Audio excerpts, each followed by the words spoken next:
Buenas noches con todos. Nosotros somos el grupo número uno. El día de hoy hablaremos acerca de la teoría del delito, en el cual los integrantes son Andy Chaceloa, Christopher Castillo, Joana Cacuango, Tiffany Yamañay y mi persona Brian Escobar. Yo haré mi análisis acerca de la teoría del delito, primeramente haciendo una definición, ya que aquí vamos a proporcionar un marco lógico y estructurado para así poder analizar las conductas humanas desde una perspectiva jurídica. He podido entender que la teoría del delito es una rama esencial del derecho, lo cual nos proporciona para así poder determinar si una conducta humana puede considerarse un delito y por lo tanto para así ser sancionada penalmente. Dentro de su finalidad, es importante garantizar que esta correcta aplicación, no tan solo de normas legales, sino que de manera objetiva y sistemática, lo cual establece una estructura lógica y de manera ordenada, para que nosotros así poder analizar cualquier comportamiento desde una perspectiva jurídica y poder así determinar si éste constituye a un ilícito penal. Entonces, esta teoría es la que se divide en varios elementos que son muy esenciales, los cuales deben verificarse de forma progresiva, ya sea como la conducta, la tipicidad, la antijuricidad, la culpabilidad y para algunos autores la punibilidad. Dentro de esto, la teoría del delito no solo nos ayuda a determinar si una conducta es delictiva, sino que también es aquel que nos garantiza el respeto al principio de la legalidad, así asegurando que solo las conductas descritas como delitos en la ley pueden ser sancionadas. Además, esto permite aplicar ya que las normas de manera objetiva y sistemática para así poder evitar interpretaciones arbitrarias.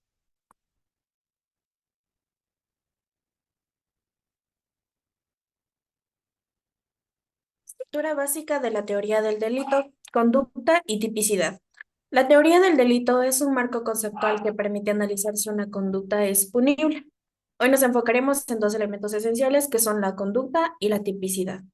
La conducta en derecho penal se refiere a un acto voluntario que puede ser sancionado para que una persona sea responsable penalmente. Debe haber voluntariedad, lo que significa que la acción no puede ser producto de un reflejo o una fuerza externa. Existen dos tipos de conducta penalmente que son relevantes, que es la acción y la omisión. La acción es cuando una persona realiza un acto que está prohibido y la omisión se refiere a cuando una persona no actúa cuando tiene el deber de hacerlo. Ahora hablaremos sobre la tipicidad. La tipicidad es el encuadramiento de la conducta dentro de una norma penal. Esta se divide en tipicidad objetiva y tipicidad subjetiva. La tipicidad objetiva se analiza si la conducta se ajusta a la descripción legal del delito.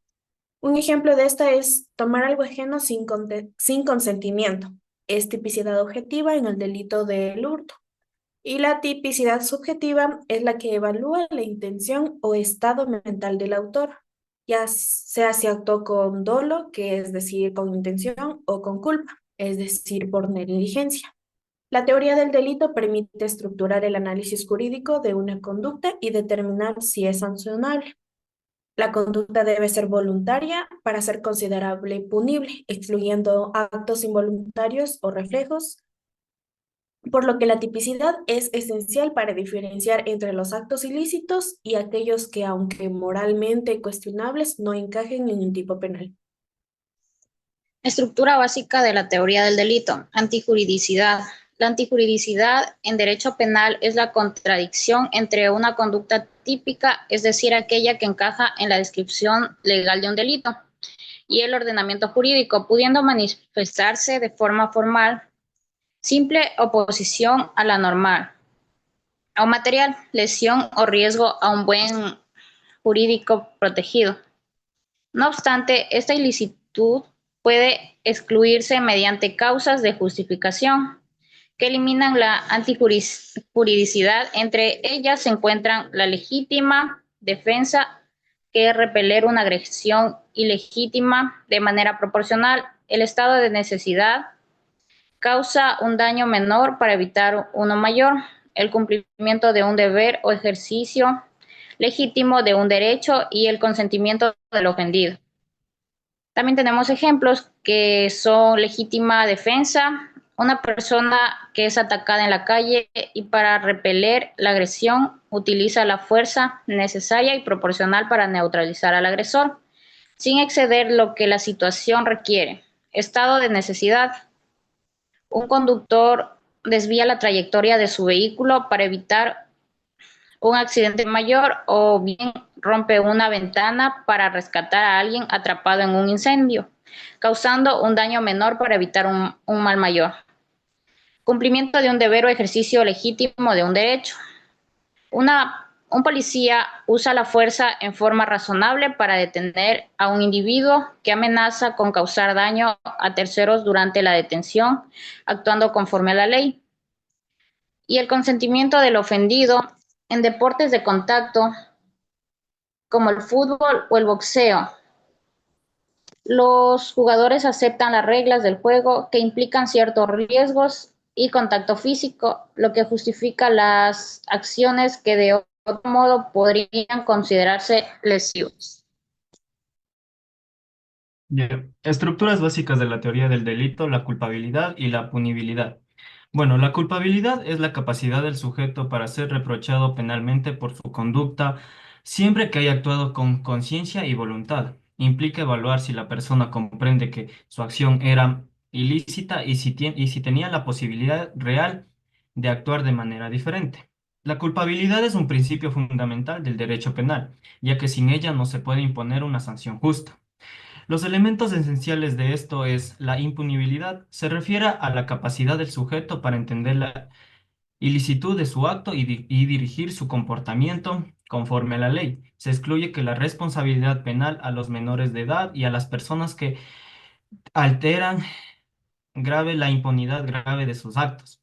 Tenemos el conocimiento de la antijuricidad. El sujeto debe ser consciente de sus acciones en contra del derecho. Se analiza tener el acceso a la información y a la educación necesaria para conocer la norma infringida. De igual manera tenemos la exigibilidad de la otra conducta. Esta evalúa si, dadas las circunstancias del sujeto, tiene la posibilidad real de actuar de forma diferente. En casos de fuerza mayor o coacción externa, la culpabilidad puede disminuir o desaparecer.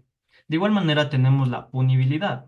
Esta es la posibilidad real de aplicar una pena cuando se comete un delito y no existe circunstancias que la eliminen o reduzcan. La punibilidad depende de la existencia de una norma penal vigente, la proporcionalidad de la sanción y los ejercicios legítimos del poder punitivo por parte del Estado. Los factores que pueden excluir la punibilidad son la prescripción. Ocurre cuando el delito o la pena deja de ser exigible debido al transcurso del tiempo establecido de la ley. Tenemos el indulto. Es una medida de gracia otorgada por el Poder Ejecutivo que perdona.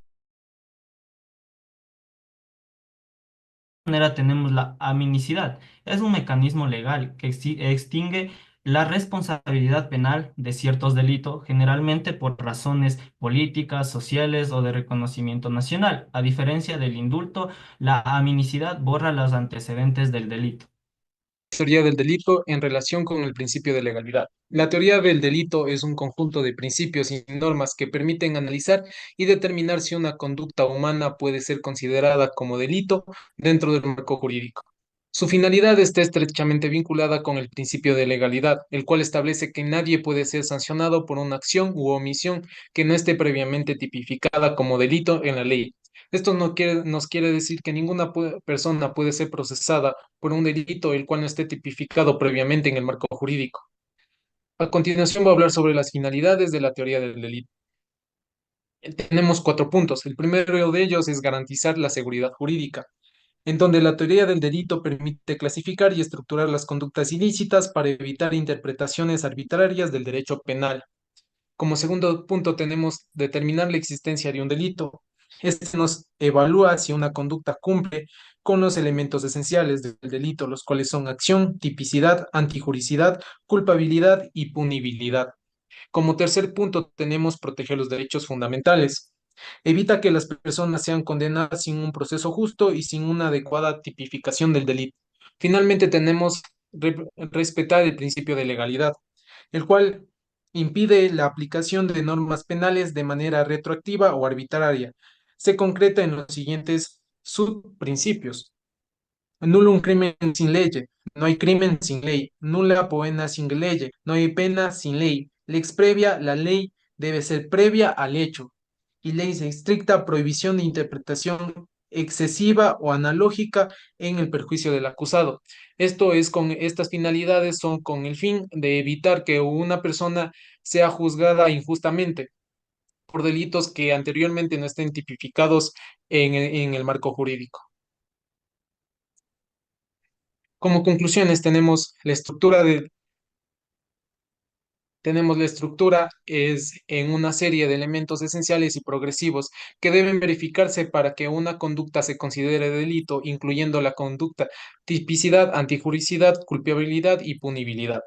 Como segunda conclusión tenemos la finalidad de la teoría del delito. La teoría del delito no solo ayuda a determinar si una conducta es delictiva, sino que también garantiza el respeto al principio de la legalidad, asegurando que solo las conductas descritas como delitos en la ley puedan ser sancionadas.